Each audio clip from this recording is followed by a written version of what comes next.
Deshaun Watson signs a 5-year, $230 million contract, fully guaranteed. That's not just, hey, the Browns want him and the Texans can trade him. This is a move for the Browns that immediately makes him the cornerstone of their franchise moving forward. And with that comes his public image and public perception, where fans in Cleveland and the organization, the league, and Deshaun Watson will work to repair a public image that, innocent or guilty, will stick with him for a while. Deshaun, I'm wondering, kind of specifically, what kind of work are you willing to do both in the community and personally to either atone for anything if you feel like you have to do with any, women's groups or, any other things in the community, sort of looking for specifics of what you plan to do? Definitely. And I think, especially on the ending of that question, working with women groups, I think it has to be something that I have to earn that trust, to be honest. I have to earn that trust back into the community so I can step out. I don't want to just jump out and make it seem like I'm not doing it. I'm just doing it just to try to clear my name. I've always been a community leader with Habitat for Humanity, with Kids for Cancer, because my mom had tongue cancer, with education, giving back to schools, and then also with just all types of charity work around the community of building communities, building housing and things. So, I'm going to work with this organization and my team to the perfect opportunity for us to come out and just help, because I've always been that type of person. That's how I was raised. And that's why I continue to say I'm a servant leader, because I wrote a book on it. That's how I was before any of these allegations. But at the same time, I know, and I'm not naive to the point that I have to earn that trust back from the community and people outside that's looking, at these allegations and haven't spoke to me before. So that's my goal, is to be able to earn that trust and keep pushing for it. Watson. Follow up on that personally. I mean, even if you do feel you're innocent of these and you've never done any of these things and the Browns don't feel like you have, will you be willing to do things, personally in terms of counseling or whatever else it would take to show that you'll go the extra mile to make sure nothing like this ever happens again? It's hard for me to say the counseling part, because I don't have a problem. I don't have an issue, and that's what I've been saying from the beginning. So this situation is definitely is tough and is very difficult. But me as a having a problem going to counseling and things like that, I'm willing to talk to people about certain situations to make sure I'm not getting back in this. But like I said before, I never assaulted anyone, never disrespected anyone.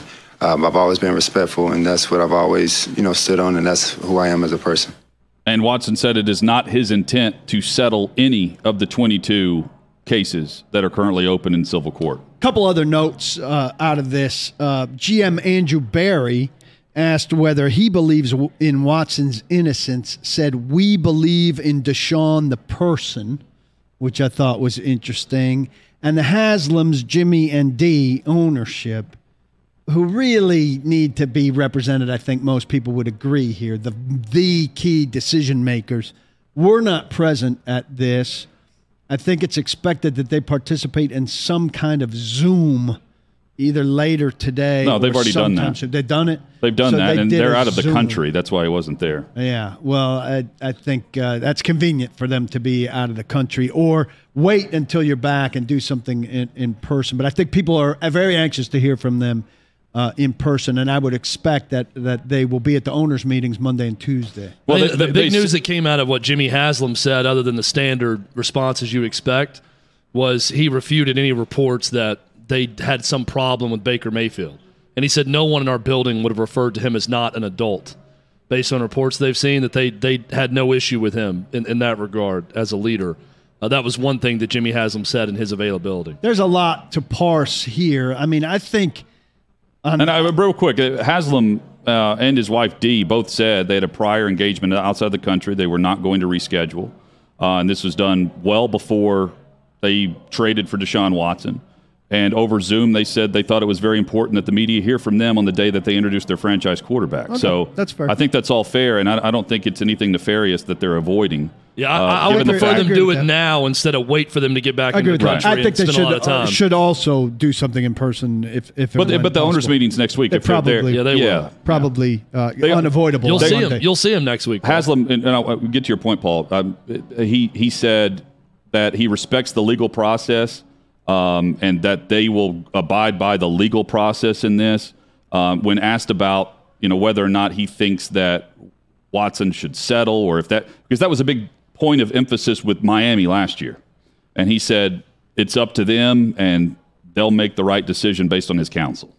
I thought Watson shot himself in the foot with a couple things here out of an overall pretty good job. That one thing we didn't mention here, he said at the end of this, he didn't know about the contract offer until after choosing the Browns. I find that really hard to believe. Yes. The money is a huge factor in what he chose. The reporting, which we have no reason not to believe, it's pretty good reporting generally about what team a guy is choosing. And all the bigwigs had that he knocked Cleveland first off the list of the 4. What's going to lure him back into Cleveland? The contract, the idea that he knocked them off the list and then put him back on the list and didn't know about the money, to me, is silly. And then this thing, social media is a big part that goes into it when you're choosing 40 masseuses over 5 years. I feel pretty comfortable saying that I've been close to a lot of players. These guys choose masseuses. They choose a physical therapist. They choose IV guys. They choose, I don't know, Lawan's got a magician guy that he goes to. I mean, when they... A magician? I'm being funny, but a guy who does all kinds of physical stuff. When they find a guy or a woman that they feel connected to and that has results for them, it is like a marriage. You change teams, they fly this person in if they can. They are loyal and dedicated to somebody that makes a difference for them. I think, and we've said this from the start, it is very unusual for somebody to go through so many different people who has a physical bearing on your game and your health. And his answers there didn't do anything to make me any more comfortable with the idea that he was rolling through so many. Well, it's also not anything that makes him guilty of literally any charge. It's not and if you're going in front of a grand jury and claiming that he goes to a bunch of massage therapists, I mean, that does not sway me one bit. I agree, but it's unusual for a guy. I know a lot of Titans that have a very specific person that helps them with X, Y, and the Z. line of questioning was, why go to so many? And his answer can simply be, because I can. Yeah. I mean, he can also answer it that way, and that's totally fine. It doesn't make him... I like trying out different massage therapists. It's something that I've got the ability to do with the money that I make, and I like doing that, so I try out a lot of different ones.